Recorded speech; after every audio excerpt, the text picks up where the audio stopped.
by volcanic forces, 4 miles from the seafloor, and a mile into the warm trade winds of the North Atlantic Ocean, are the dramatic cliffs and spires of Madeira.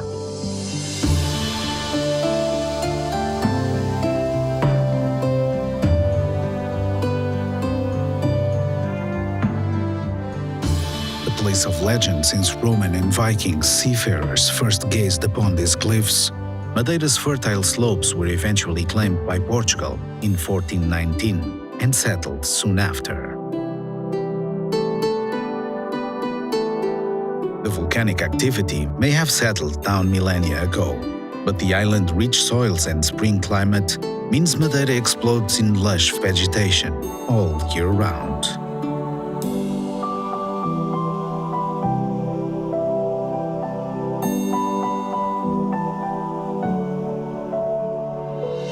Madeira's capital, Funchal, was named after a wild fennel which once carpeted its hillsides. Situated on the island's southern coast and with a population of just over 100,000, this is the island's only true city. Madeira may be closer to Africa than it is to Portugal, but in Funchal, the textures of Lisbon are never far away.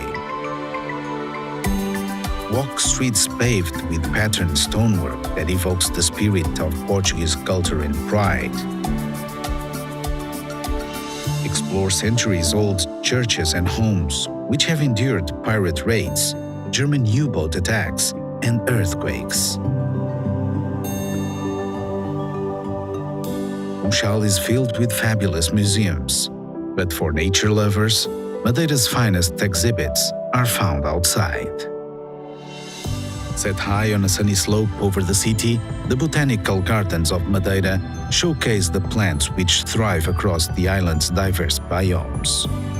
The gardens feature rare species native to the island, as well as 100 more brought here by green-thumbed sailors and settlers throughout the ages. Just 2 miles away, at the Palheiro Gardens, stretch your legs along the trails that wind through sweet scented woodlands and exquisite flower beds centuries in the making.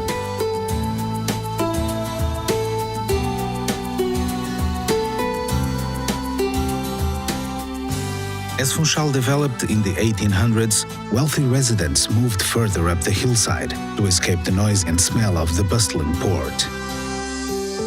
If you're seeking a little serenity, ride the cable car to Mont Palace Tropical Garden, which features olive trees dating back to Roman times, tranquil Japanese gardens, and mosaics depicting great moments in Portuguese history.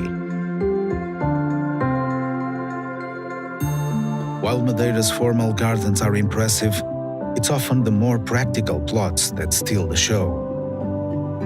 From Funchal, head west, along the coast of the neighboring town of Câmara de Lobos, where grapes and bananas ripen on terraces.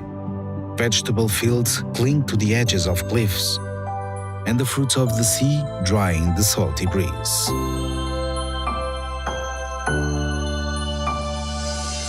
Câmara de Lobos is the gateway to Cabo Girão, one of the world's mightiest cliffs.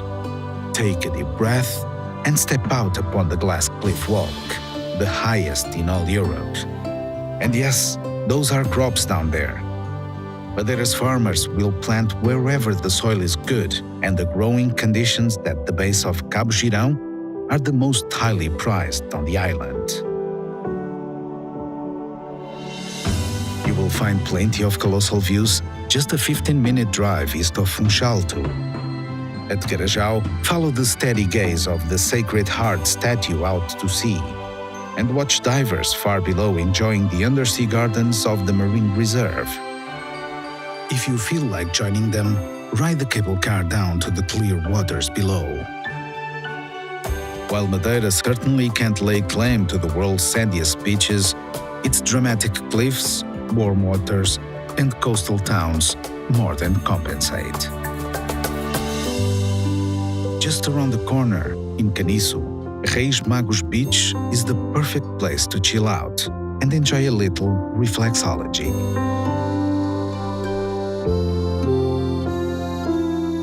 You will find plenty of places to cool off in the neighboring Santa Cruz too.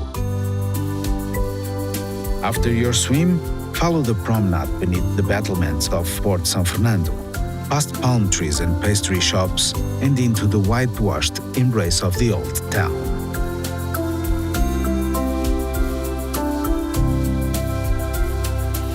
Madeira's modern ring road and tunnel system strings together coastal towns and beaches, each one a little different from the last. If you're looking for the island's sunniest spot, head to Ponta do Sol.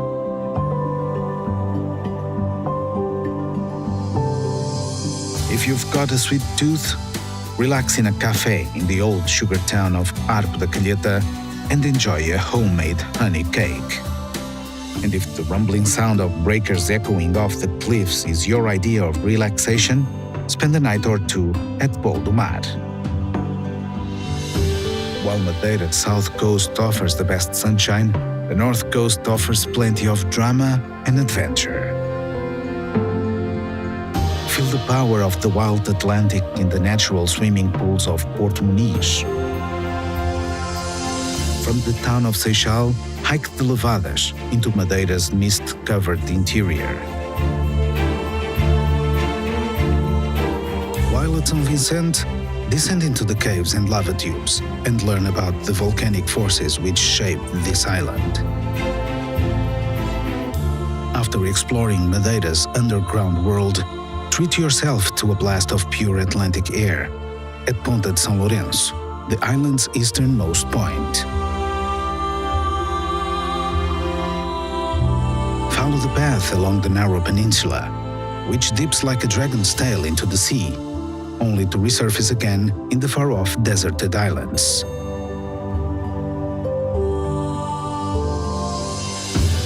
Once you've explored the coastline, head to the mountains, where the landscape becomes even more extreme.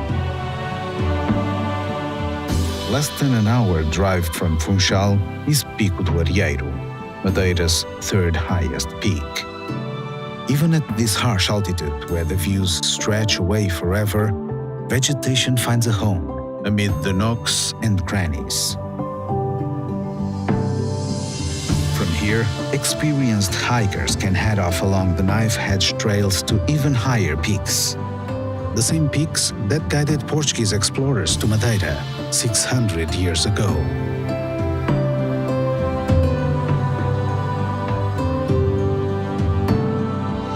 When those explorers first stepped ashore on Madeira's southern shores, they dropped into their knees in grateful prayer, and the outpost of Machico was born.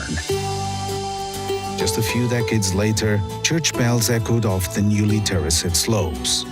Forts guarded the town from passing pirates, and mills crushed sugarcane into liquid gold.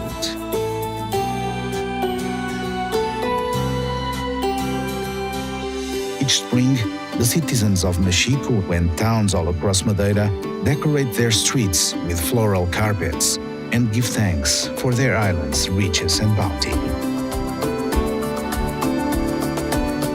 Once you've bathed in Madeira's waters, walked its gardens, and touched its clouds, you'll be giving thanks too.